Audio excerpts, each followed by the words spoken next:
ଲାହୋର ହଉଛି ପାକିସ୍ତାନର ଯାହା କହନ୍ତି ସବୁଠୁ ସାଂସ୍କୃତିକ ପ୍ରାଣ କେନ୍ଦ୍ର। କାହିଁକି ନା ସେଇ ଲାହୋରରୁ ଭାରତକୁ ଦ୍ୱିଖଣ୍ଡ କରି ଗୋଟେ ପାକିସ୍ତାନ ଦେଶ ସୃଷ୍ଟି କରିବା, ଏଇ କଥା ସେଇ ଲାହୋରରୁ ହିଁ ପ୍ରଥମେ ଆରମ୍ଭ ହେଇଥିଲା।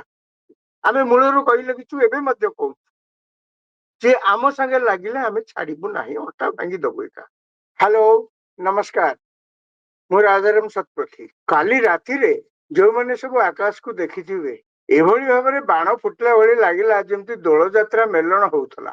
ପାକିସ୍ତାନ ଭାରତ ସୀମାରେ କାଶ୍ମୀର ଠାରୁ ଆରମ୍ଭ କରି ଗୁଜରାଟ ପର୍ଯ୍ୟନ୍ତ କୋଉ ଗୋଟିଏ ଜାଗା ନାହିଁ ଯୋଉଠିକି ଏମିତିଆ ବାଣ ଫୁଟୁ ନଥିଲା।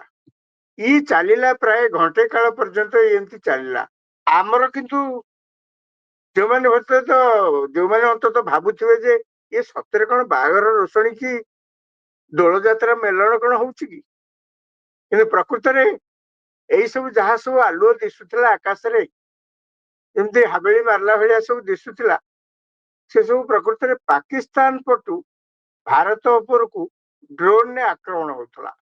ରାତି ଯେତେବେଳେ ହେଇଯାଇଥିଲା 8-9ଟା ବେଳକୁ ପାକିସ୍ତାନର ପ୍ରସ୍ତୁତି ଆରମ୍ଭ ହେଇ ଗୋଟାକ ପରେ ଗୋଟା ପରେ କାଶ୍ମୀରରୁ ଆରମ୍ଭ କରିକି ଗୁଜରାଟ ପର୍ଯ୍ୟନ୍ତ ଯେତେ ବଡ ସୀମା ଆମର ଅଛି ପାକିସ୍ତାନ ସହିତ, ସବୁଠେଇଁ ତାଙ୍କ ପକ୍ଷରୁ ଯୋଉ ଡ୍ରୋନ ସବୁ ଥିଲା ସେ ସବୁ ଆସି ଆକ୍ରମଣ କରାଗଲା।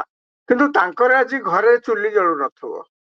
କାହିଁକି ନା ସେ ଏତେ ବାଣ ଫୁଟେଇଲେ, ଏତେ ଗୁଳିଗୋଳା ଆମ ଆଡକୁ ଛାଡିଲେ, ତା ଦେହରେ ଆମର କୌଣସି ଗୋଟାକରେ କିଛି ପଡିଲାନି। ସେ ପୁଣି କାହାକୁ ଲକ୍ଷ୍ୟ କରିଥିଲେ ଆମେ ମୂଳରୁ କହି ଆସିଛୁ। ଯୋଉ ଦିନ ଠାରୁ ସେମାନେ ପହଲଗାମ ଆତଙ୍କବାଦୀ ଘଟଣା ହେଲାଣି, ତା ପରଠୁ ଭାରତ ଯେଭଳି ଭାବରେ କାର୍ଯ୍ୟାନୁଷ୍ଠାନ ଗ୍ରହଣ କରି ଆସିଛି, ଭାରତ ବରାବର 2-3ଟି କଥା କହିଛି ଯେ ଆମେ ପାକିସ୍ତାନ ବିରୁଦ୍ଧରେ କିଛି ଆମର କହିବାର ନାହିଁ, ପାକିସ୍ତାନର ଜନସାଧାରଣଙ୍କ ବିରୁଦ୍ଧରେ କିଛି କହିବାର ନାହିଁ, କିମ୍ବା ଏପରିକି ପାକିସ୍ତାନର ରାଜନୀତିରେ ମଧ୍ୟ ଆମର କିଛି ଲେଣଦେଣ ନାହିଁ। ଆମର କେବଳ ଲକ୍ଷ୍ୟ ହଉଛି ପାକିସ୍ତାନରେ ଖାଇ ପିଇକିରି ବଢୁଥିବା ଏବଂ ଚାରିଆଡେ ଯୋଉଭଳି ଭାବରେ ଅରାଜକତା ସୃଷ୍ଟି କରୁଛନ୍ତି, ନରହତ୍ୟା କରୁଛନ୍ତି, ସେଇ ଆତଙ୍କବାଦୀ ମାନଙ୍କୁ ସଫା କରିବା। ଆମେ ମଧ୍ୟ ମୂଳରୁ ଏକଥା କହିଥିଲୁ, ତାଙ୍କର ଅଣ୍ଟା ଭାଙ୍ଗିଦବୁ। ତେଣୁ କାଲି ରାତିରେ ତାଙ୍କ ମୁଣ୍ଡରେ ବିଛା ପଶି ଯାଇଥିବ ବେଶୀ ଏଇଥିପାଇଁ, ତାଙ୍କ ଘରେ ଆଜି ରୋଷେଇ ହେଇନଥିବ ଏଇଥିପାଇଁ ଯେ ଏତେ ବାଣ ସେ ମାରିଲେ କାଲି ରାତିରେ, ଆମ ଇଣ୍ଡିଆରେ କୌଣସି ଗୋଟେ ଜାଗାରେ ସେଥିରୁ କିଛି ପଡିଲାନି। ସେ ପୁଣି ମାରିଛନ୍ତି କାହାକୁ ଲକ୍ଷ୍ୟ କରି? ଆମର ଯୋଉଠି ସବୁ ମିଲିଟାରୀ ଇନଷ୍ଟଲେସନ ଅଛି, ଆମର ଯୋଉଠି ସବୁ ସିଭିଲ ଏରିଆ ଅଛି, ସାଧାରଣ ଲୋକଙ୍କର ଗାଁ ଅଛି, ଗାଁ ଗଣ୍ଡା ଯୋଉଠି ସୀମାନ୍ତରେ ଅଛି, ତାକୁ ହିଁ ଲକ୍ଷ୍ୟ କରି ସେମାନେ ବାଣ ଛାଡିଛନ୍ତି। କଣ କରିବା? କଥାରେ ଅଛି ଚାଇନା ମାଲ ରଖିଥିଲେ ଯାହା ଅବସ୍ଥା ହୁଏ, ତାଙ୍କ ଅବସ୍ଥା ମଧ୍ୟ କାଲି ସେୟା ହେଲା। ପ୍ରତ୍ୟୁତ୍ତରରେ ଆମେ ମୂଳରୁ କହିଥିଲୁ ଆମ ସାଙ୍ଗରେ ଲାଗିବନି। ଆମେ ଯୋଉ ଲକ୍ଷ୍ୟରେ କହିଛୁ ସେଇ ଲକ୍ଷ୍ୟ ହିଁ ସାଧନ ହେଲା ପରେ ଆମର ଆଉ କିଛି କହିବାର ନାହିଁ। କିନ୍ତୁ ପାକିସ୍ତାନ ତ ଶୁଣିବାର ନାହିଁ। ପାକିସ୍ତାନ ପଦାକୁ ଗୋଟେ କଥା କହେ, ପ୍ରକୃତରେ ତାଙ୍କ ଦେଶ ଭିତରେ ଆଉ ଗୋଟେ କଥା। ଅର୍ଥାତ୍ ତାଙ୍କର ଯୋଉମାନେ ଆତଙ୍କବାଦୀ ବୋଲିକିରି ଆମେ କହୁଛୁ, ପ୍ରକୃତରେ ସେ କିଏ ଆଉ?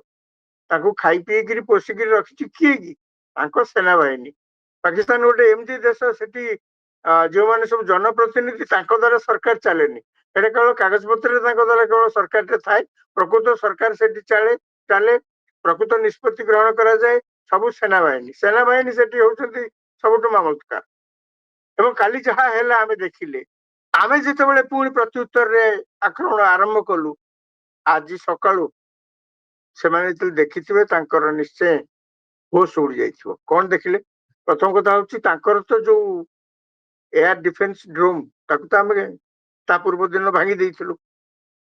ଏବଂ କାଲି ଆମେ ଲାହୋର ଏବଂ ରାଉଲପିଣ୍ଡି, ଇସଲାମାବାଦ, ଏମିତି ଅନେକ ଜାଗା ତାକୁ ଆମେ ଏଭଳି ଭାବରେ କ୍ଷତିଗ୍ରସ୍ତ କରିଛୁ ଯେ ଆଜି ତାଙ୍କର ଦେଖିଲା ପରେ ସେ ସବୁକୁ ତାଙ୍କ ନିଦ ଉଡିଯାଇଛି। ଏବଂ ଲାହୋର ହଉଛି ପାକିସ୍ତାନର ଯାହା କହନ୍ତି ସବୁଠୁ ସାଂସ୍କୃତିକ ପ୍ରାଣ କେନ୍ଦ୍ର। କାହିଁକି ନା ସେଇ ଲାହୋରରୁ ଭାରତକୁ ଦ୍ୱିଖଣ୍ଡ କରି ଗୋଟେ ପାକିସ୍ତାନ ଦେଶ ସୃଷ୍ଟି କରିବା, ଏଇ କଥା ସେଇ ଲାହୋରରୁ ହିଁ ପ୍ରଥମେ ଆରମ୍ଭ ହେଇଥିଲା।